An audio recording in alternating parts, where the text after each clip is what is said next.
jamur dan parasit yang sesungguhnya yang sudah kalian sudah lihat.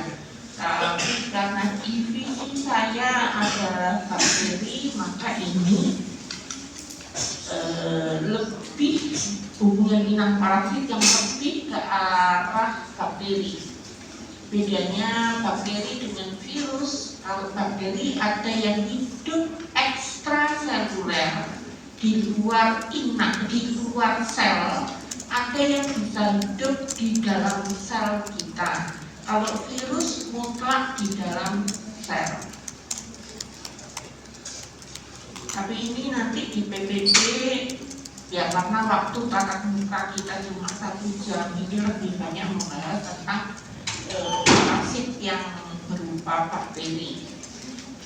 Di PPT saya cantumkan nomor HP saya, itu mungkin belum begitu perlu saat ini, tapi kalau kalian sudah mulai skripsi, kalau berhubungan dengan mikroparasito, apalagi tentang bakteriologi, bisa konsultasi ke saya, meskipun saya bukan pembimbing kalian. Biasanya pembimbing terutama dari farmasi sendiri, tapi kalian boleh menghubungi saya. Di mana saya dapat bakteri ini? Kalau saya bisa bantu, akan saya bantu. Untuk hubungan inang dan parasit itu juga membutuhkan kontak fisik atau simbiosis, ya. Berdasarkan kontaknya, untuk bakteri ada yang endosimbiosis, ada yang ektosimbiosis. Contoh endosimbiosis adalah bakteri flora normal usus, bakteri baik di dalam usus. Ektosimbiosis contohnya adalah bakteri flora normal kulit di luar tubuh kita. Ya, makanya kenapa kalau kita makan kita harus cuci tangan, itu menurunkan jumlah bakteri di dalam kulit kita sekitar ya, 95% tidak bisa bersih sekali, tergantung pakai sabun atau tidak, ya. Dan tidak bisa steril, jadi tidak bisa nol. Cuci tangan juga setelah sekian waktu cuci tangan, maka bakteri tersebut akan berkembang biak, sisa bakteri akan berkembang biak kembali ke jumlah normalnya. Macam simbiosis sama seperti yang kalian pelajari waktu SD, paling sudah mulai belajar tentang macam-macam simbiosis. Komensalisme, dua-duanya tidak dirugikan antara inang dan parasit, ya. Contohnya EO itu kalau saya singkatan dari contoh flora normal kulit. Kita tidak sakit karena adanya flora normal kulit. Flora normal kulit juga tidak rugi karena di situ bahan-bahan penghambat tidak sedahsyat kalau di tempat lain, ya. Jadi tidak saling merugikan. Menguntungkan ya untuk parasitnya.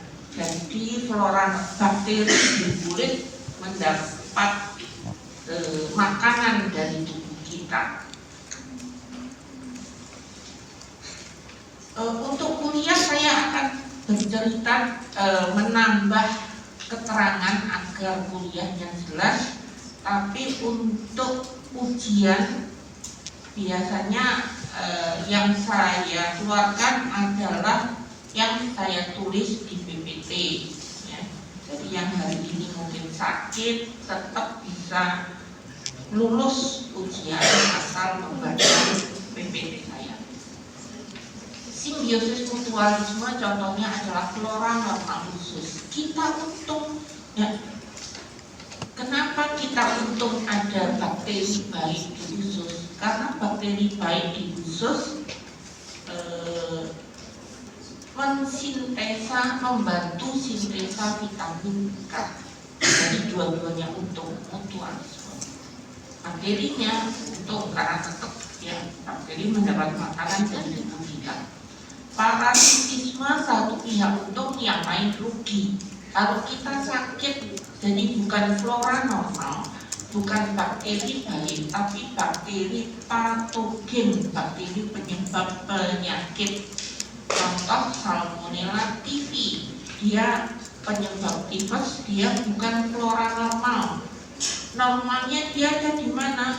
Ya, mengkontaminasi air nggak direbus, kita minum, atau dari orang yang sakit tadi, dia adalah penjual gorengan, itu menjamah gorengannya dan kita makan gorengannya, jadi mengkontaminasi makanan sehingga kita sakit, bakteri patogen masuk ke tubuh kita sehingga kita sakit. Itu parasitisme. Kalau oportunisme, penyakit muncul jika daya tahan tubuh kita turun. Contohnya penyakit karena flora normal. E. coli adalah bakteri baik di dalam usus kita. Dia memang normal ada di usus kita. Ya. Besok dia imunomikroparasito. Seharian karena bahannya banyak sekali. Semalam nggak tidur, nggak selesai saya baca. Ya. Nggak tidur, terus berangkat kuliah, nggak sempat sarapan. Ya mungkin masih ada waktu, tapi nggak enak perutnya, nggak sempat sarapan. Sampai di tempat ujian, perutnya kok mules, padahal enggak. Saya nggak makan apa-apa. Berarti tidak ada yang mengkontaminasi bakteri jahat yang mengkontaminasi sesuatu yang masuk mulut saya itu nggak ada.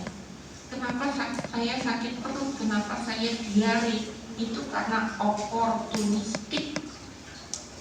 Diare karena flora normal, karena E. coli. Itu penyakit oportunisme. Penyakit muncul jika daya tahan tubuh kita turun.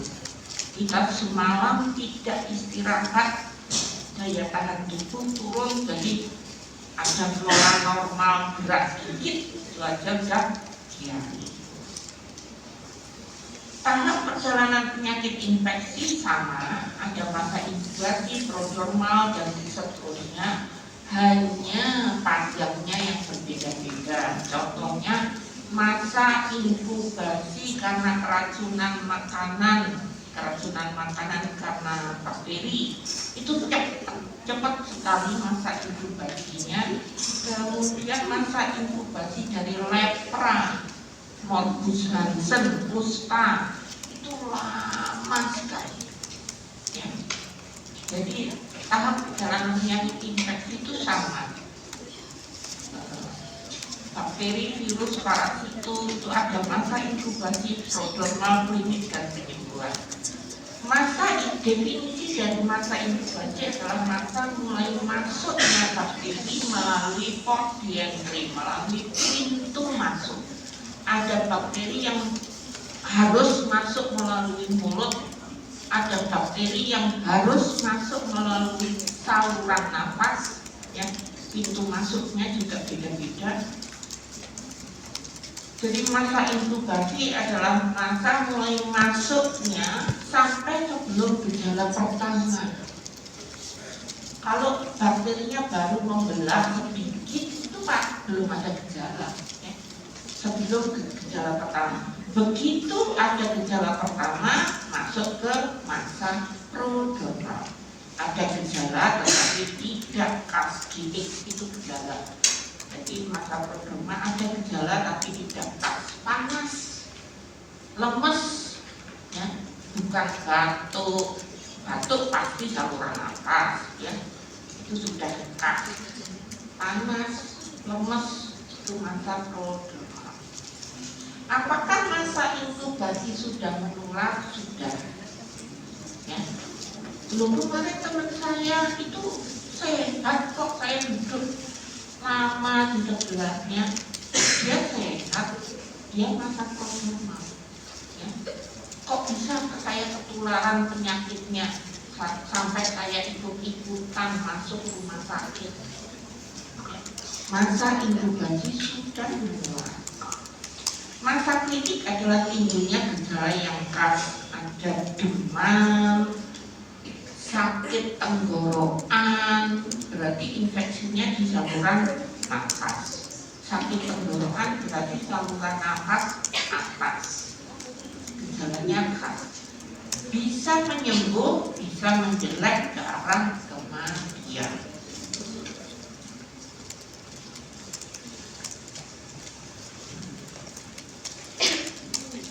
Sebenarnya banyak penyakit yang sudah kita dipelajari oleh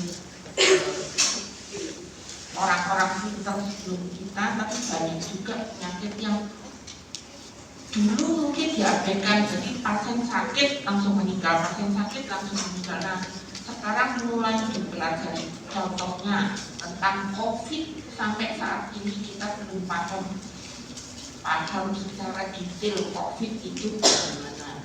Ya, kita masih trial and error, ya, pengobatannya masih trial and error. Jadi kita masih belajar.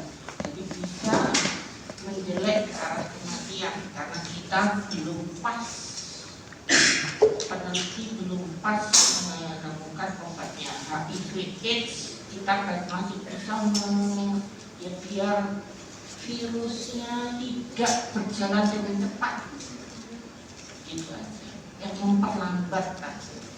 Tapi kita untuk HIV/AIDS kita juga belum pas belajarnya.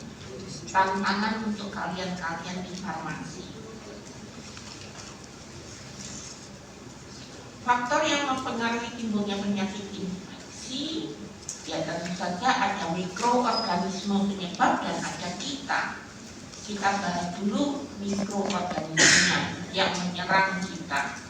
Ada beberapa istilah dalam infeksi, yaitu daya infeksi patogenitas. Daya infeksi atau infektivitas adalah kemampuan berkembang biak dalam tubuh kita.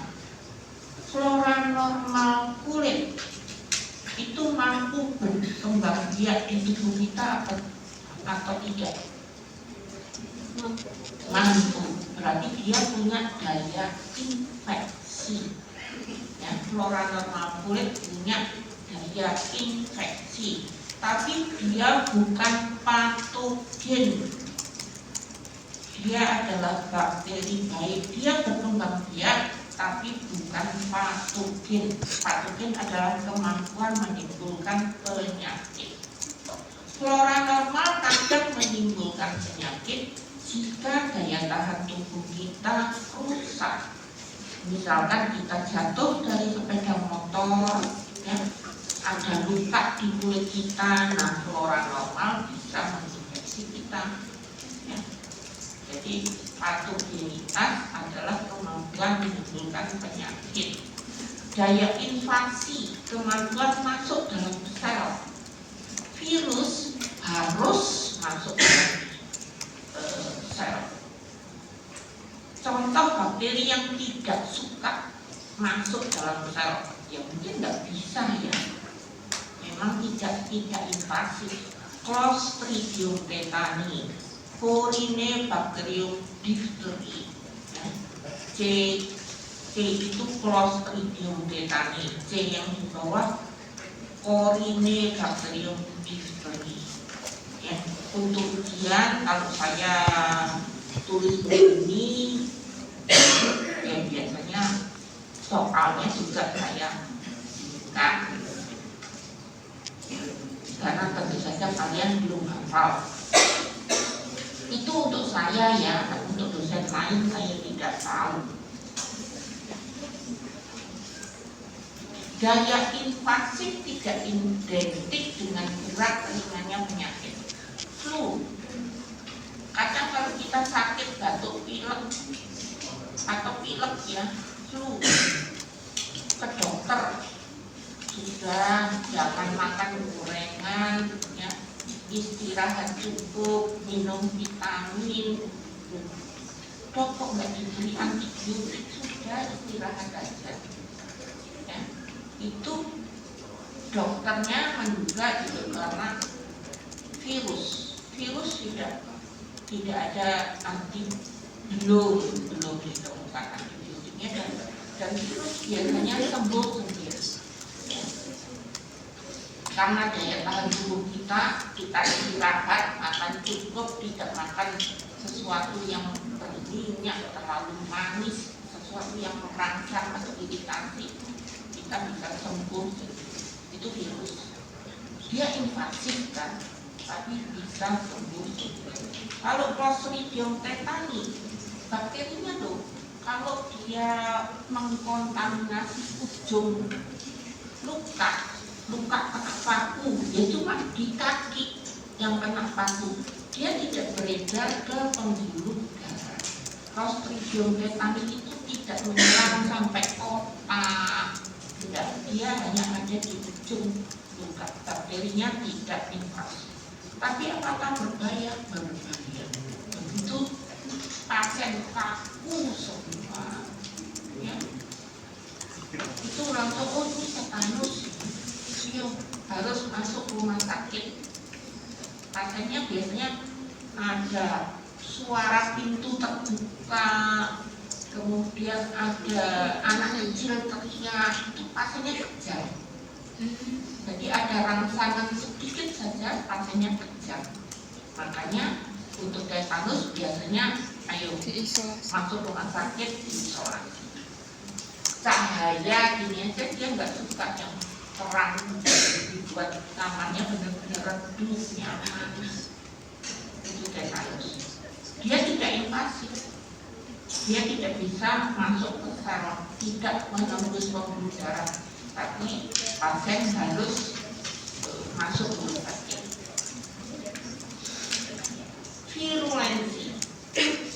Virulensi bisa kita ukur. Jadi kalau kalian skripsinya tentang salmonella, ya, mahasiswa A tentang salmonella, mahasiswa B tentang Shigella, sedang berdebat, ayo jahat mana, bakterimu atau bakteriku, salmonella atau Shigella, itu bisa diukur dengan namanya lethal dose. Untuk mematikan tikus, Shigella cuma butuh bakteri sedikit, salmonella butuh banyak. Jadi jarak mana disentri sama tifus, jahat disentri, ya, lethal dose-nya kecil sekali. Cari di internet nanti lethal dose untuk Shigella disentri itu sedikit. Kalau lethal dose untuk salmonella typhi itu harus banyak. Senjatanya bakteri, ini yang saya bahas terutama bakteri, ya, saya tidak membahas tentang virus. Nanti belajar senjatanya virus apa saja, itu nanti dengan virolog di akhir-akhir kuliah dari mikro. Divisi saya adalah divisi bakteri. Senjatanya bakteri untuk menimbulkan sakit, bakteri punya, ada beberapa bakteri yang punya racun atau toksin. Toksin itu ada yang exotoksin, dia bisa mengeluarkan, saya bakterinya hidup, itu bisa memproduksi toksin, mengeluarkan toksin, itu namanya exotoksin. Kalau endotoksin, bakterinya itu mengandung toksin, ya, kulitnya ini toksin. Kapan toksin bakteri ini menyerang kita? Kalau kulitnya atau dinding bakteri hancur. Kalau dinding bakteri hancur, baru dinding bakteri itu runcing-runcing, ya, serupa seperti toksin. Itu namanya endotoksin. Yang punya endotoksin adalah bakteri gram negatif. Apa endotoksinnya? Lipopolisakarida, LPS. Lipopolisakarida. Jadi kalau kita minum antibiotik, kita tidak langsung sembuh saya sudah minum antibiotik 3 hari kok masih demam. Itu karena dinding sel bakteri yang hancur itu masih bisa menimbulkan demam. Selain toksin ada juga enzim. Dia normal memang berfungsi sebagai enzim untuk bakterinya. Ya. Contoh kolagenase, akhiran se itu enzim. Enzim yang menghancurkan kolagen. Bakteri apa yang punya kolagenase? Clostridium perfringens. Ini gambar-gambar ini gambar adik yang di atas itu adik bayinya bukan senyum, tapi otot wajahnya kaku. Kalau mau netek itu kan mulut itu kan harus seperti mengunyah gitu ya, menghisap. Dia tidak bisa ototnya untuk menghisap, bergerak-gerak untuk menghisap. Ini kaku ototnya. Ya, opistotonus, otot kaku di punggung itu namanya opistotonus. Mukanya kaku, otot bergaris di wajah. Sini kan banyak otot. Sudah lewat anatomi? Sudah. Jadi kan ada otot bergaris di wajah. Waku, spasme semua, sehingga gerakan nyedot itu tidak bisa. Itu namanya risus sardonicus. Mulut mencucu seperti ikan. Jadi ini tetanus, karena tetanus ya. Yang atas adik bayi ini karena tetanus. Adik bayi yang atas ini karena tetanus. Makanya pasien tetanus harus masuk rumah sakit. Pasiennya nggak bisa netek, nggak bisa dikasih ASI, susu formula, jadi harus infus makanannya lagi.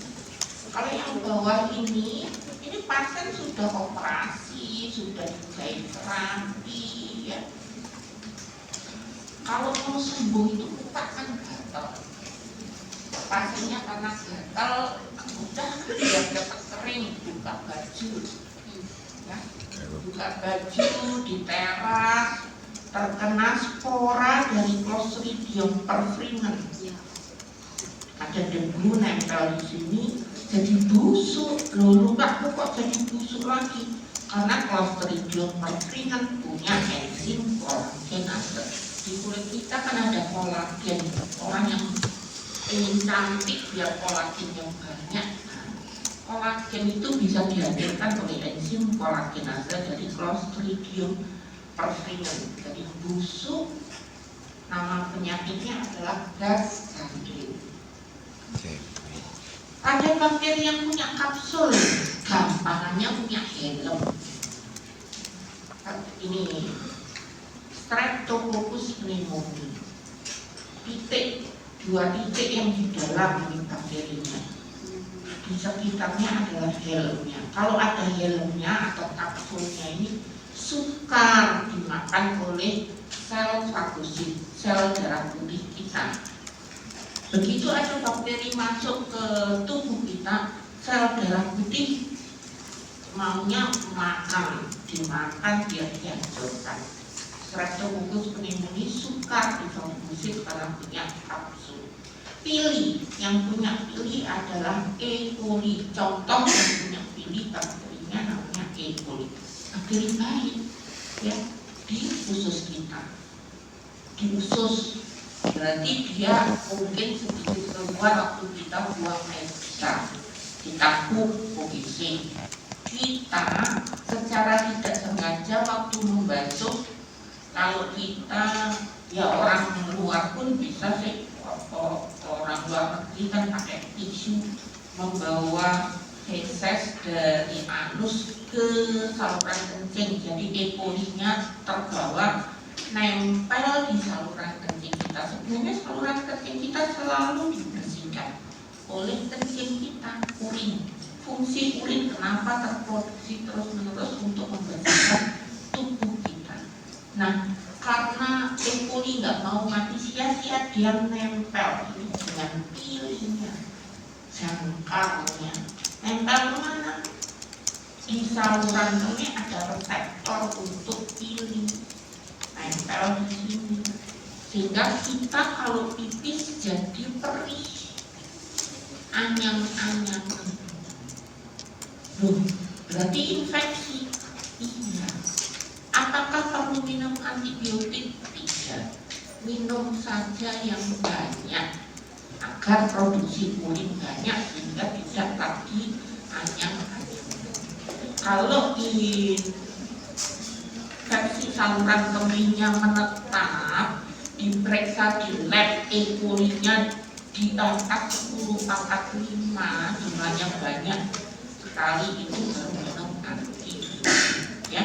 Jadi kalau anyang-anyangan bukan jempol kaki diikat karet, nggak tahu itu ilmu dari mana dalam tubuh itu, tapi minum yang banyak.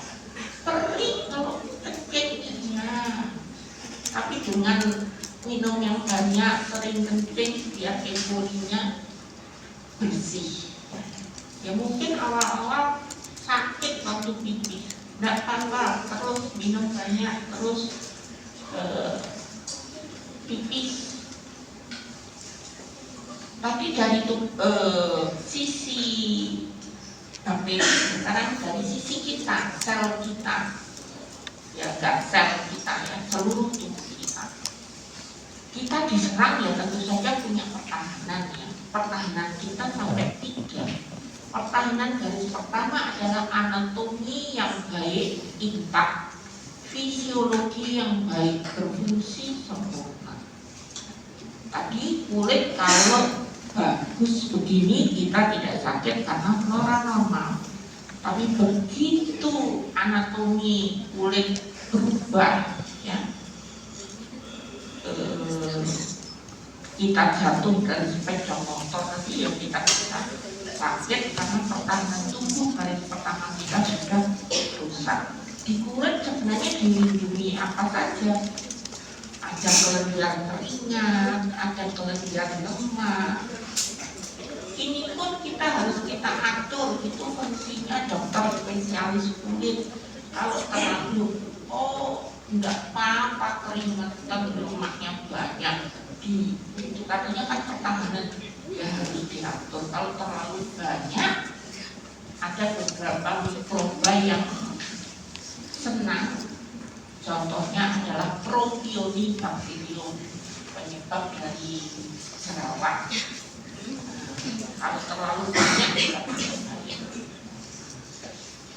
meskipun keringat dan kelenjar lemak atau minyak tadi adalah sebenarnya fungsinya adalah antimikroba. Kalau di kulit tadi ada kelenjar lemak ya, di mukosa itu mulut, matanya ada mukosa, lapisan mulut ada apa di situ, dilindungi dengan apa? Ada enzim lisosim. Di mukosa juga ada bulu getar, ini bulu getar. Ya.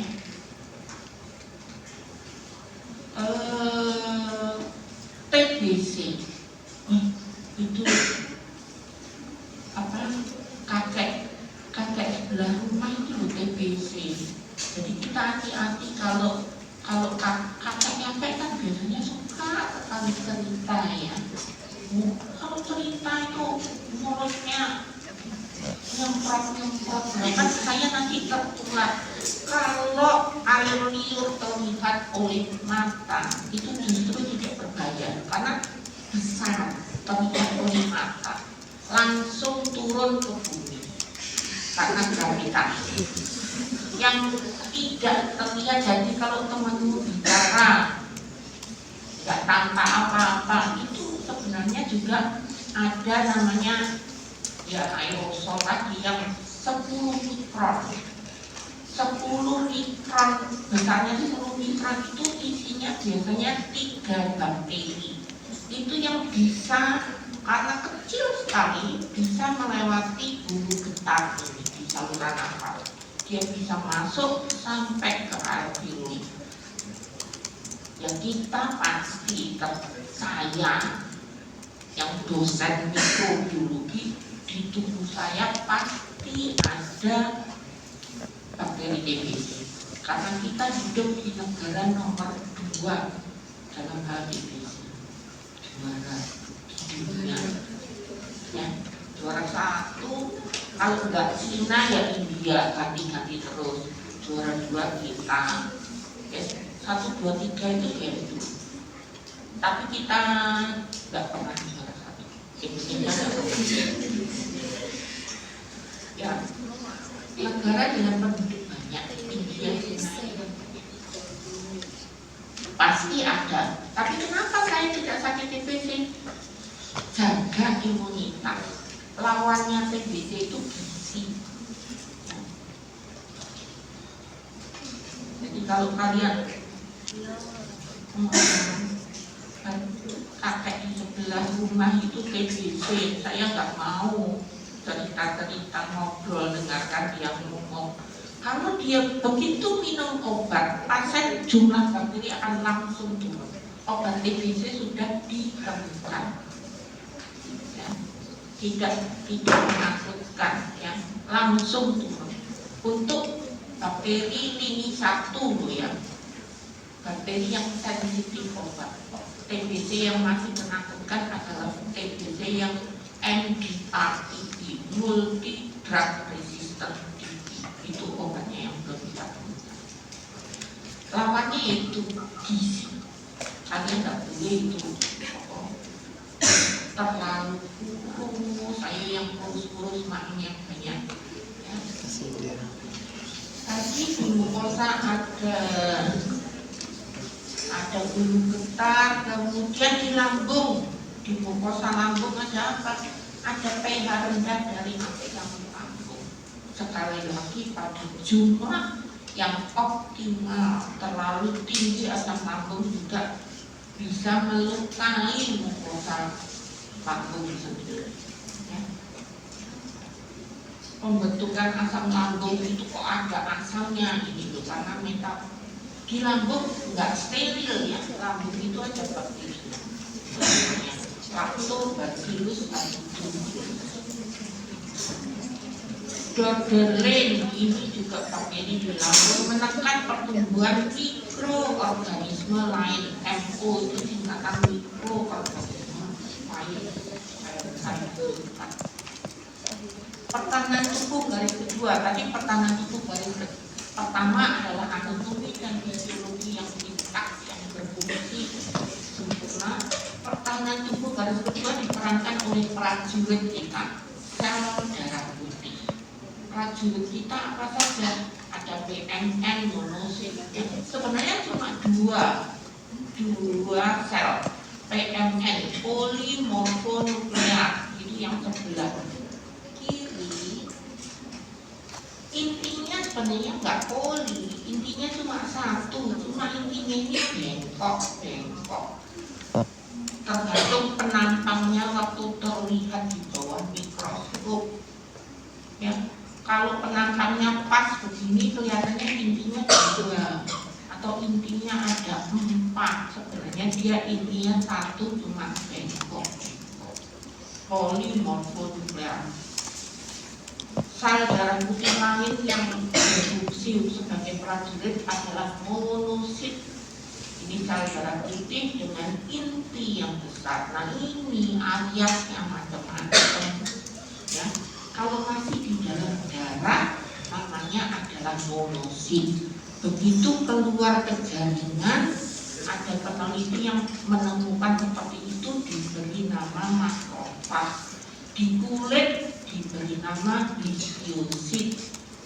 Ketemu di liver, di hati diberi nama sel Kupfer. Ketemu di sel saraf diberi nama sel Schwann. Nah, aliasnya banyak sekali. Sebenarnya dia adalah satu, ya, monosit makrofag. Ya, di mikroskop ya sama bentuknya seperti ini, besar ininya. Sudah masuk histo? Sudah. Ini belajar histo. Tekanan tubuh garis ketiga itu adalah kekebalan. Kekebalan itu bisa disuntikkan, bisa diturunkan dari ibu ke bayi, bisa dimunculkan dengan tubuh kita disuruh belajar. Ayo mandiri, belajar sendiri, membentuk kekebalan itu bisa. Macam-macam kekebalan. Ada kekebalan alamiah. Kekebalan alamiah itu ada yang kekebalan spesies. Contoh kekebalan spesies ini antraks. Antraks bisa menyerang di Bali. Kalau ada pandemi antraks, pokoknya ada binatang yang mencurigakan kelihatan sakit itu dibunuh di Bali. Anjing, kemudian babi, sapi, ternak itu bisa terserang antraks. Tapi ayam tidak, ya, unggas itu tidak bisa terinfeksi antraks. Itu namanya kekebalan spesies. Kekebalan rasial tadi TBC tadi. Asia Negro itu bisa sakit TBC, Eropa bisa sakit TBC, tapi suka sedikit. Jadi bukan karena Eropa itu bersih, ya. Kita belum tahu kenapa orang Eropa itu apa yang membuat mereka lumayan kebal terhadap TBC itu belum, peneliti belum menemukan. Tapi Asia, kita Indonesia, kenapa Indonesia nomor 2, yang memang ras kita masuk ya mudah terserang TBC. Kekebalan individu, saya dan adik saya satu kandung itu gennya 99% itu gennya mirip. Tapi saya karena pekerjaan saya dosen, kalau dikit saya itu batuk. Adik saya karena dia pekerjaannya bukan dosen, kebetulan adik saya apotek sama seperti kalian. Adik saya kalau lelah dia gennya sama, kenapa kok yang lelah kok lain penyakitnya? Itu namanya kekebalan individu.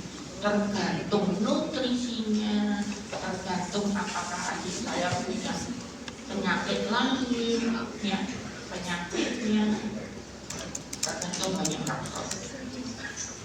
Tapi kekebalan kan macam-macam ya. Ada kekebalan pasif, ada kekebalan aktif. Pasif itu kalau tinggal menerima, kalau aktif disuruh belajar. Bagaimana tinggal menerima? Kalau kita kena paku berkarat, disuntik saja antibodi, anti tetanus serum pasif. Cepat nanti daripada nanti kena tetanus, cepat ke UGD minta disuntik anti tetanus serum. Itu yang disuntikkan adalah antibodi. Atau ibu yang mengandung itu mengalirkan antibodi ke bayi yang dikandungnya. Jadi begitu dia lahir, bayi lahir itu masih punya antibodi melawan segala macam penyakit ya. Tapi usia 3 bulan antibodi dari ibu itu turun. Makanya setelah 3 bulan anak kecil itu mulai, ayo vaksin apa? Ayo vaksin rotavirus, ayo vaksin hepatitis, banyak sekali. Dan biasanya vaksin, ya ada yang vaksin 0 bulan. Contohnya BCG tadi karena kita juara kedua dalam hal TB itu betul lahir suntik BCG. Menurun pelan-pelan setelah bayi usia, tadi tak sebut 3 bulan ya, ada textbook yang menyebut 3 bulan. Ini yang saya tulis 6 bulan. Kekebalan aktif itu disuruh belajar. Yang disuntikkan adalah bakteri yang dilemahkan. Ini loh, tak kenalkan bakterinya, tetanus itu seperti ini.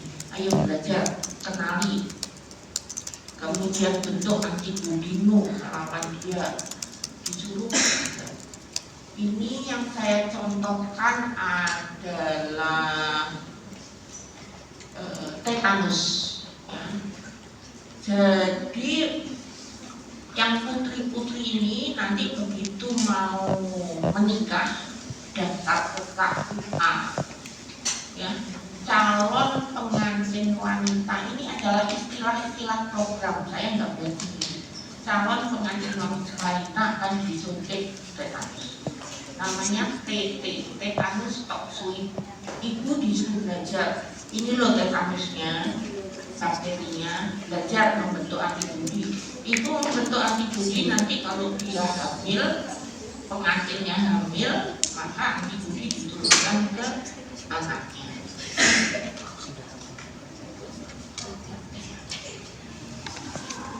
Kemudian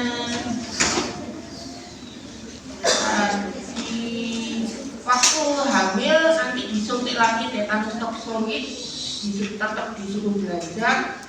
Waktu adik bayi lahir usia 3 bulan tadi antibodinya kan udah mulai turun, maka adik bayi disuntik DPT.